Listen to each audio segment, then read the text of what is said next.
Ça va très très vite les castings, en fait, on les fait marcher, on prend leurs cartes, on les prend en photo. Parfois on leur fait déjà essayer des choses et après on les fait revenir le lendemain pour les vrais essayages. Haute couture c'est extrêmement précis, donc il ne faut pas se tromper dans le choix des filles.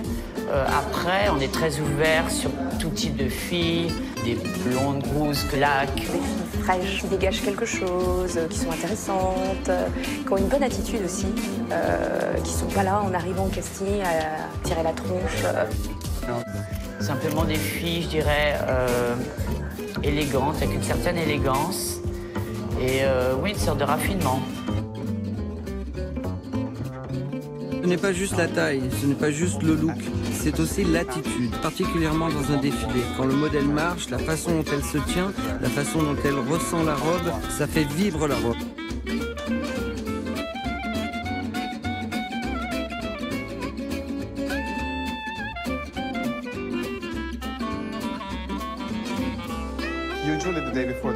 La veille du show, c'est un peu la panique.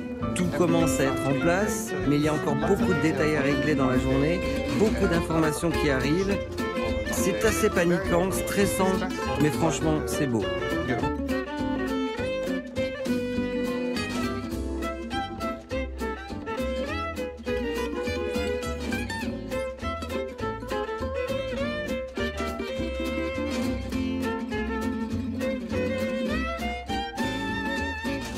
C'est speed, hein. Mais bon, chez Maniche, c'est une mixité assez merveilleuse et ça fait partie des shows les plus créatifs de Paris, quoi. Ici, tout le monde s'active. Dernière retouche, dernière vérification sur l'ordre de passage des différents looks. En salle non plus, rien n'est laissé au hasard. Éclairagistes, techniciens son, en tout, des dizaines de personnes sur le pont sous la direction de la productrice du défilé. Un défilé, c'est pas juste une trentaine de mannequins, c'est une dizaine de métiers confondus, tout cela pendant une journée et ils ont chacun leur métier, leur poste et tout est bien contrôlé, tout est bien chronométré.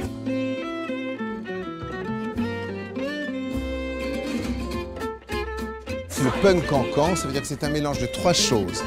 Du punk, donc du cancan, une danseuse de cancan, donc du froufrou et de la haute couture.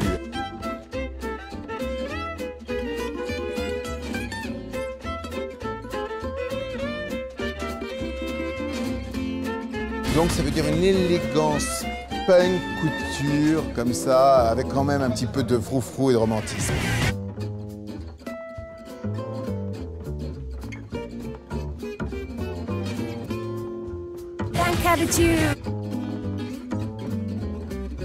Petit jeu, Karl Lagerfeld est un maître.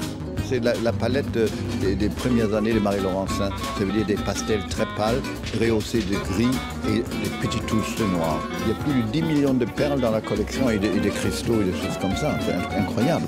La patience des brodeuses, d'enfiler ça et de répéter sur une seule robe 3 000 à 4 000 fois le même micro-motif, j'admire. Hein.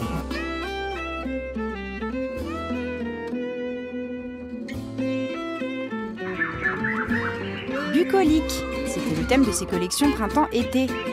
Forêt romantique chez Chanel, jardin labyrinthique chez Dior, voyage féerique chez Uliana Sergenko, promenade coquine à la ferme chez Zaya.